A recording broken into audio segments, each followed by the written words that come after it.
حالانکہ اماں نے رات بار بار کہا تھا کہ کچن صاف کر کے سونا، مگر بھیا نئی مووی لے آئے، بس اسے دیکھنے کی جلدی میں کچن گندا ہی چھوڑ گئی۔ غصہ آ رہا ہے نا اپنی کوتاہی پر؟ اماں نے کچن میں داخل ہوتے ہوئے کہا، اگر تم رات میں کچن صاف کر کے سوتی تو صبح اپنی کارکردگی پہ فخر محسوس کرتی۔ اماں، میں نے بے بسی سے ان کی طرف دیکھا۔ لیکچر نہیں پلیز، صبح صبح تو بالکل بھی نہیں۔ مجھے ایک دم سے بے بسی کا احساس ہونے لگا۔ بیوقوف لڑکی، ہمارے بڑوں کے یہ لیکچر ہی ہیں جو ہماری غلطیوں کی نشاندہی کر کے ہمیں سنوارنے کا موقع دیتے ہیں۔ یاد رکھو، ہمیں سمجھانے والے، نصیحت کرنے والے سدا نہیں رہتے۔ ایک وقت آتا ہے جب ہم اپنی غلطیوں سمیت تنہا رہ جاتے ہیں، تب ہاتھ ملنے اور آنکھیں ملنے کے سوا کچھ نہیں کر سکتے۔ اماں نے تھوڑے سے غصے سے کہا تو میں نے ہاتھ جوڑ دیے۔ اچھا، آج معاف کر دیں، دوبارہ ایسا نہیں ہوگا۔ اب یہ بتائیں پہلے کیا کروں، برتن دھوؤں یا ناشتہ بناؤں؟ میں نے پوچھا۔ تم برتن دھو لو، میں ناشتہ بنا لیتی ہوں۔ اماں کو شاید میری حالت پہ رحم آ گیا۔ اماں، ایک بات پوچھوں؟ میں نے برتن دھوتے دھوتے ان سے پوچھا۔ ہاں پوچھو، اماں پراٹھے بیلتے ہوئے بولی۔ کیا آپ عظمیٰ باجی اور حمنہ باجی کے ساتھ بھی اتنا ہی ظلم کرتی تھی؟ میں نے دل کی بھڑاس نکالی۔ تم پر میں کون سا ظلم کرتی ہوں؟ پہلے اس کا جواب دو۔ اماں میرا مطلب سمجھ گئی۔ اتنا تو ظلم کرتی ہیں آپ، صبح سویرے جگا دیتی ہیں، چھٹی والے دن بھی نیند پوری نہیں کرنے دیتی، رات کو کچن صاف کرو، بابا اور بھائی کے کپڑے جیسے ہی سوکھیں فوراً استری کر کے الماری میں لٹکاؤ۔ بچپن سے آج تک آپ نے کبھی مجھے میری مرضی نہیں کرنے دی، یہاں تک کہ مجھے میری مرضی کی کبھی کوئی چیز تک نہیں لینے دی۔ مجھے تو ایسے لگتا ہے جیسے آپ نے مجھے اڈاپٹ کیا ہے۔ بات کرتے کرتے اپنی بے بسی پہ مجھے خود ہی رونا آ گیا۔ میرے آنسو دیکھ کر بجائے یہ کہ اماں دکھی ہوتی، وہ اور بھی غصے میں آ گئی۔ نیند چھٹی والے دن ہی کیوں پوری کرو، رات کو جلدی سو جاؤ تو صبح سویرے خود بخود آنکھ کھل جائے گی، نیند بھی پوری ہو جائے گی اور طبیعت بھی ٹھیک رہے گی۔ بابا اور بھائی کے کپڑے سوکھنے کے ساتھ ہی اس لیے استری کرواتی ہوں تاکہ 2-3 گھنٹے کی محنت پورے ہفتے کا آرام دے۔ پورا ہفتہ گھر کے مرد آرام سے اپنے دفتر جاتے ہیں اور خواتین کو بھی ہر روز کپڑے استری نہیں کرنا پڑتے۔ رات کو کچن اس لیے صاف کرواتی ہوں کہ ایک تو ساری رات برتنوں پہ کاکروچ اور چھپکلیاں نہ پھریں، دوسرا صبح صبح کچن صاف ستھرا دیکھ کر سکون اور اطمینان ہوتا ہے۔ باقی رہی اپنی مرضی کرنے کی بات، تو تمہیں ابھی تک صحیح اور غلط کی پہچان تک نہیں ہوئی۔ سردیوں میں گرمیوں کے کپڑے نکال کے بیٹھ جاتی ہو اور گرمیوں میں سردیوں کے۔ مان لیا کہ محبت اندھی ہوتی ہے، مگر ماں تو اندھی نہیں ہوتی کہ بچہ آگ مانگے تو ماں جلتا کوئلہ اس کے ہاتھ پہ رکھ دے۔ یہ سب باتیں جو آج تمہیں مصیبت لگتی ہیں، یہی سب آگے جا کے تمہارے لیے رحمت بن جائیں گی۔ میں یہ سب تمہارے بھلے کے لیے ہی کرتی ہوں۔ اگر پھر بھی تمہیں برا لگتا ہے کہ تم ایڈopted ہو تو یوں ہی صحیح۔ اماں نے میری بات کے جواب میں لمبا چوڑا لیکچر جھاڑا۔ ارے بھائی، کون ایڈopted ہے؟ بھیا نے اندر آتے ہوئے کہا۔ یہ تمہاری چھوٹی بہن، اماں نے بھی جل کے جواب دیا۔ 2 بیٹیوں کی موجودگی میں تیسری بیٹی ایڈاپٹ کرنے کی آپ کو ضرورت کیا تھی؟ اگر کرنا ہی تھا تو ایک بیٹا اور ایڈاپٹ کر لیتی۔ بھیا نے بھی ہنستے ہوئے مزید جملہ جڑا۔ میرا دماغ خراب نہیں، اللہ کا شکر ہے اس نے جتنی اولاد دے دی، یہ تو اس لڑکی کا دماغ خراب ہو گیا ہے۔ تم ناشتہ کرو، میں تمہارے بابا کو چائے دے کر آتی ہوں۔ اماں غصے میں بڑبڑاتی ہوئی باہر چلی گئی۔ کیا ہوا ہڈ حرام لڑکی؟ بھیا نے بھی الٹا میرا ہی مذاق اڑایا۔ سارا دن تو کام کرتی ہوں بھیا، پھر بھی آپ سب خوش نہیں ہوتے مجھ سے۔ جب میں اپنے گھر چلی جاؤں گی نا تب یاد کرنا۔ اب تو میں باقاعدہ رونے لگی۔ اپنے گھر؟ بے وقوف لڑکی، یہ گھر کیا تمہارا اپنا نہیں ہے؟ بیٹی تو جہاں چلی جائے وہی اس کا گھر ہو جاتا ہے۔ ماں باپ کے گھر پہ تو زیادہ حق ہوتا ہے۔ یہاں کام کرو گی تو تعریف اور محبت پاؤ گی، اور سسرال میں تو اسے ڈیوٹی کہا جائے گا۔ اسٹوپڈ کہیں کی۔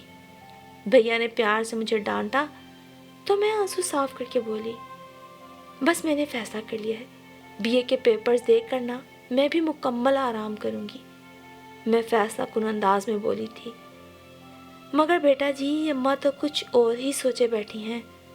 بھیا نے ہنستے ہوئے کہا، کیا؟ میں تو ایک دم گھبرا گئی۔ نہ بابا نہ، میں نہیں بولوں گا، اماں کا راز اماں خود ہی بتائیں گی۔ بھیا چائے کا کپ لے کے باہر بھاگ گئے اور میرے ارد گرد خطرے کی گھنٹیاں بجنے لگیں۔ میں نے دل میں پکا فیصلہ کر لیا کہ اپنی زندگی کے اتنے بڑے معاملے میں اماں کو من مانی نہیں کرنے دوں گی۔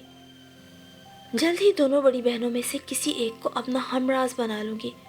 میں من ہی من میں اپنی خالہ کے بیٹے جبران کو پسند کرتی تھی، اگرچہ ابھی دونوں کی طرف سے اظہار نہیں ہوا تھا، لیکن ایک دوسرے کی حالت سے ہم دونوں ہی آگاہ تھے، اور اپنے جیون ساتھی کے روپ میں صرف اور صرف جبران کو ہی دیکھنا چاہتی تھی۔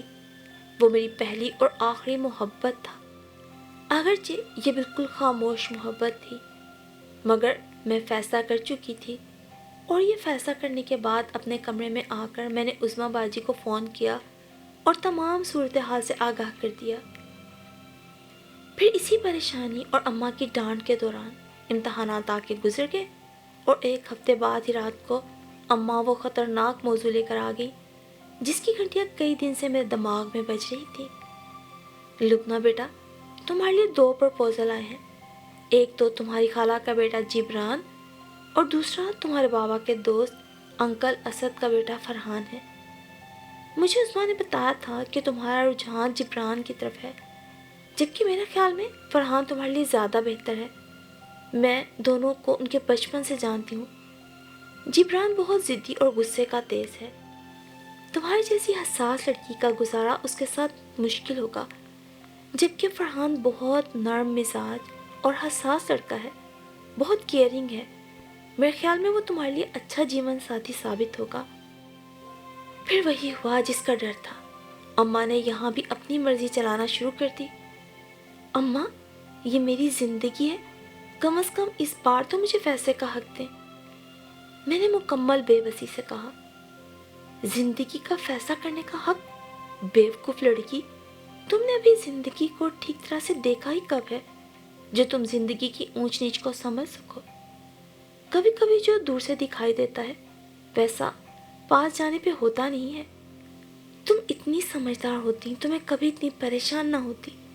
اماں نے کہا تو میں اماں کی سنگدلی پہ رونے ہی لگی۔ تو ٹھیک ہے، میں پاگل ہوں، بیوقوف ہوں، مجھے تو صحیح غلط کی پہچان ہی نہیں، تو آپ کا جو دل چاہتا ہے نا وہ آپ کریں۔ ویسے بھی ساری زندگی میں نے کون سا اپنی مرضی کر لی ہے جو اب کر لوں گی۔ میں نے تھوڑی تیز آواز میں رونا شروع کر دیا۔ میرا خیال تھا اماں میری صورتحال دیکھ کر شاید میری بات مان لیں گی، ان کا دل نرم پڑ جائے گا، وہ بلیک میل ہو جائیں گی، مگر وہ اماں ہی کیا جو مجھ سے کبھی بھی بلیک میل ہو سکتی۔ وہ الٹا مجھے شاباش دے کے چلی گئی، اور پھر میں تو باقاعدہ پورے 2-3 گھنٹے بیٹھ کے روتی ہی رہی، اپنی خاموش محبت کے جنازے پہ اکیلی بیٹھی خاموش آنسو بہاتی رہی، اور میرے پاس تھا بھی کیا۔ پھر وہی ہوا جو ہمیشہ سے ہوتا آیا تھا۔ جبران کی محبت کے مزار پر میں نے فرحان کے نام کے شیش محل کی بنیاد رکھی۔ منگنی کی جگہ انہوں نے نکاح کیا، کیونکہ فرحان امریکہ میں رہتا تھا، نکاح کے بعد ویزا لینا آسان ہو جاتا ہے۔ یوں شادی کے بعد فوراً میرا امریکہ جانا طے پا گیا۔ نکاح کے 6 ماہ بعد شادی طے پائی۔ شادی تک میں تو مسلسل روتی رہی، اپنی بے بسی پر اور پھر اتنی دور جانے کے خیال سے، لیکن اماں کو تو میری کوئی پرواہ نہ تھی، وہ تو مہمانوں میں مگن تھی۔ اب تو مجھے یقین ہو گیا تھا کہ اماں مجھے بالکل بھی پیار نہیں کرتی، بلکہ خود پہ ایک بوجھ ہی سمجھتی ہیں جس سے جلد از جلد چھٹکارا چاہتی ہیں۔ شادی سے 1 دن پہلے جب میں صبح صبح فجر کی نماز پڑھ کے لان میں چہل قدمی کے لیے آئی تو اماں کو لیونگ روم میں جائے نماز پر بیٹھے بری طرح روتے دیکھا۔ ایک پل کو تو میرا دل تڑپ اٹھا، لیکن دوسرے پل میں نے سوچا کہ اماں اس لیے رو رہی ہیں کیونکہ شادی پہ اتنا خرچہ ہو گیا، شاید یہ سوچ کے رو رہی ہیں کہ اب کام کون کرے گا، یا پھر شاید میرے 1000 بار کہنے کے باوجود بھی اماں نے کام والی تو رکھی نہیں تھی. صرف ایک صفائی والی آتی تھی جو کام کر جاتی تھی. باقی سارے کام اماں اور میں مل کے کیا کرتے تھے. اماں کہتی تھیں زندگی میں کبھی کبھی ایسے حالات بھی آتے ہیں جب ہم کام والی افورڈ نہیں کر سکتے، اس لیے ملازموں کی زیادہ عادت نہیں ڈالنی چاہیے اور اپنی ہڈیوں کو اتنے آرام کا عادی بھی نہیں بنانا چاہیے. مجھے اماں کا یہ فلسفہ کبھی بھی سمجھ نہ آیا کہ بھلا افورڈ کرنے کے باوجود ہم نوکر کیوں نہیں رکھ سکتے. اور پھر روتے دھوتے میں فرحان کے ساتھ پرائے دیس آ گئی. شادی سے پہلے جو آنسو شروع ہوئے تھے وہ شادی کے بعد کئی مہینوں تک نہ رکے. اب ان کی وجہ بھیا، بابا، دونوں بہنیں اور کہیں کہیں اماں بھی تھیں. جبران تو اب کہیں بہت پیچھے رہ گیا تھا. اور پھر یہاں آ کر پہلی بار میں اماں کے فیصلے سے متفق ہوئی. فرحان اماں کے اندازے سے بڑھ کے احساس اور محبت کرنے والے ثابت ہوئے. ہر چھوٹی چھوٹی ضرورت کا خیال رکھتے، میری ہر چھوٹی چھوٹی بات کو اہمیت دیتے، میرے جذبات کو بھی فوقیت دیتے. ایک سال میں فرحان کے تمام ملنے والوں میں اپنے سلیقے اور سگھڑ پن کی وجہ سے مشہور ہو گئی. اصل میں ماں کی گود کو بچے کی پہلی درسگاہ اسی لیے کہا جاتا ہے کیونکہ ماں بچپن میں جو بات بچے کو سکھا دیتی ہے وہ چاہے کسی چیز کا ذائقہ ہو یا کوئی عادت وہ کبھی نہیں بدلتی. روتے پیٹتے ہی صحیح، آخرکار صبح سویرے اٹھنا میری عادت بن گئی. بغیر کسی الارم کے میں نماز کے ٹائم اٹھ جاتی، رات کو کچن صاف کر کے سوتی، فرحان کے پورے ہفتے کے کپڑے ایک ہی دن استری کر کے رکھ دیتی. فرحان اکثر کہتا یار تم انسان نہیں جن ہو. قسم سے میں تھکا ہارا آتا ہوں تو اپنے گھر میں داخل ہوتے ہی یوں لگتا ہے جیسے جنت میں آ گیا ہوں. تم تو میرے لیے خدا کی نعمت ہو. پاکستان سے میرے ساس سسر چند ماہ کے لیے رہنے آئے تو میرے سلیقے گئے گرویدہ ہو گئے. جب کبھی کسی نے میرے ہنر کی تعریف کی میرے دل نے ہر بار اس سے کہا کہ یہ سب میری ماں کی تربیت کا نتیجہ ہے. لیکن دل کے کسی کونے میں یہ کسر بھی تھی کہ اماں مجھ سے پیار نہیں کرتی. پاکستان سے اماں کا فون بھی آتا تو میں ہاں سے زیادہ بات نہ کرتی. فرحان کئی بار اس بات پہ مجھے ڈانٹتے بھی تھے. میں ہمیشہ یہی کہتی کہ اماں کو مجھ سے پیار نہیں ہے. وہ ہنستے اور کہتے لبنہ تم بالکل پاگل ہو. اور میں واقعی پاگل ہی تھی. یہ وقت نے ثابت کیا. آنے والے دنوں میں میرے اکلوتے بھائی کی شادی کا ہنگامہ جاگ اٹھا. ادھر میرے گھر ایک نئی زندگی دنیا میں آنے کے مراحل میں تھی. ایک دن میری چھوٹی خالہ کی بیٹی افشاں کا فون آیا. افشاں میری اچھی دوست تھی اور پھر قسمت کی ستم ظریفی کہ افشاں کی شادی جبران سے ہو گئی.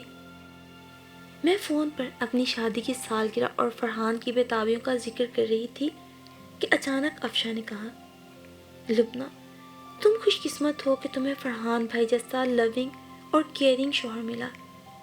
جبران تو بالکل بھی لونگ نہیں. ذرا سی بات پر آپے سے باہر آ جاتا ہے، غصہ کرنے لگتا ہے، انتہائی بد مزاج اور موڈی ہے. مجھے افشاں کی آواز میں آنسوں کی آمیزش صاف محسوس ہوئی اور میں نے دل سے ایک بار کہا میری خوش قسمتی کا سارا اعزاز میری ماں کو جاتا ہے. افشاں نے اور بھی بہت کچھ کہا تھا. جبران تنگ نظر ہے، شکی ہے، چھوٹی چھوٹی بات پہ تنقید کرنے والا ہے، اسے کسی لمحے چین سے جینے نہیں دیتا. اور بھی ایسی کئی باتیں جو کہ مجھے لگا تھا اگر افشاں کی جگہ میں ہوتی تو کبھی بھی برداشت نہ کر پاتی. اماں نے صحیح کہا تھا. جبران کے ساتھ میرا گزارا نہیں ہو پاتا کیونکہ میں تو کسی کی انکہی بات کو بھی محسوس کر لیا کرتی تھی. کہاں جبران افشاں کو اتنی گئی گزری باتیں بھی سنا دیتا تھا. یہ تو افشاں کا حوصلہ ہی تھا کہ وہ ابھی بھی جبران کے ساتھ زندگی گزار رہی تھی. اور پھر چند دن بعد ہی ہمنہ بج کا فون آیا. وہ بہت ناراض تھی اور اماں پہ غصہ بھی ہو رہی تھی جنہوں نے ابھی تک بھائی کی شادی کی تاریخ طے نہیں کی تھی. باجی نے کہا اماں نے صاف صاف کہہ دیا ہے کہ جب تک لبنہ خیر خیریت سے فارغ نہ ہو جائے تاریخ نہیں رکھی جائے گی. باجی کی بات پہ میں تو حیران ہی رہ گئی. سچ مچ باجی اماں نے ایسے کہا؟ اور کیا، اماں کہتی ہیں تم لوگ تو بھائی کی شادی انجوائے کرو اور میری شہزادی پردیس میں اکیلی بیٹھی رہے۔ باجی تو یہ سب غصے میں بتا رہی تھی۔ یار مجھے تو لگتا ہے تو سب سے لاڈلی ہے اماں کی۔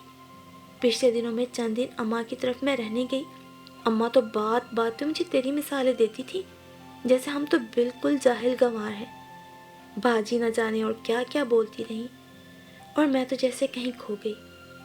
اس دن میرا دل بہت گھبرایا۔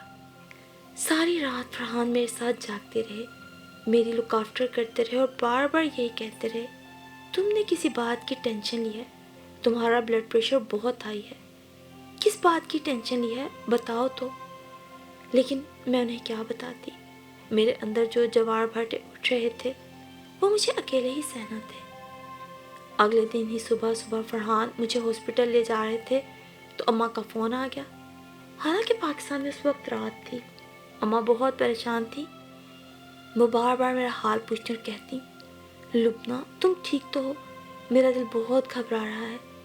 اماں کی بے تابی دیکھ کر مجھے ایک دم سے رونا آ گیا، اور پھر مجھے یاد نہیں تھا کہ کب فرحان مجھے ہاسپٹل لے کے گئے اور زندگی اور موت سے لڑ کے میں نے ایک ننھی سی پری کو جنم دیا۔ نرس جب بچی کو میری گود میں ڈال کر گئی تو اسے دیکھ کر میں زاروں قطار رونے لگی۔ ارے بھائی تم کیا جاہل عورتوں کی طرح بیہیو کر رہی ہو؟ اللہ کی رحمت آئی ہے، ہنسی خوشی سے استقبال کرو۔ فرحان نے نہ جانے کیا سمجھا، لیکن یہ میرا دل ہی جانتا تھا کہ میں کیوں رو رہی تھی، اور دل ایسا بھر آیا کہ آنسو تھمنے کا نام نہیں لے رہے تھے۔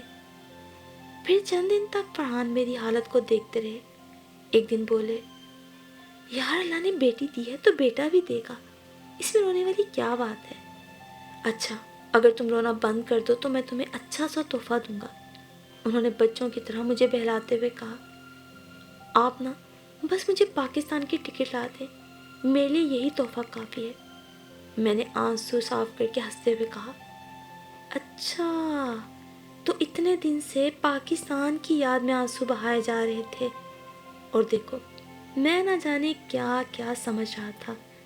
فرحان بھی بے ساختہ ہنستے چلے گئے، اور پھر پورے 2 سال بعد میں دوبارہ اپنی سرزمین پہ پہنچی۔ دور سے اماں کو دیکھ کر میں اپنے آپ کو روک نہ پائی اور بے اختیار ان کے سینے سے جا لگی۔ اماں نے حیرت اور خوشی سے مجھے دیکھا۔ اس سے پہلے کہ وہ کچھ کہتی میں نے فوراً کہا اماں کچھ مت کہیے گا، مجھے صرف ڈانٹیں۔ میں آپ کی ڈانٹ سننے کے لیے بے قرار تھی، ترس گئی تھی اس آواز کو۔ میں نے روتے ہوئے کہا تو اماں نے بے اختیار میرا ماتھا چوما اور بولی پگلی میں تمہیں کیوں ڈانٹوں؟ تم تو میری سب سے زیادہ سمجھدار بیٹی ہو۔ جس طرح پردیس میں تم نے اکیلے گھر سنبھالا، شوہر اور بچے کا خیال رکھا، یہ سب کو اتنا آسان تو نہیں تھا۔ اور میں اماں کی بات سن کے حیرت سے انہیں دیکھتی رہی اور سوچتی رہی واقعی ماں کی محبت سب سے نرالی ہوتی ہے، اس کی ڈانٹ بھی پیار، مار بھی پیار، اور پیار تو پیار ہی ہے۔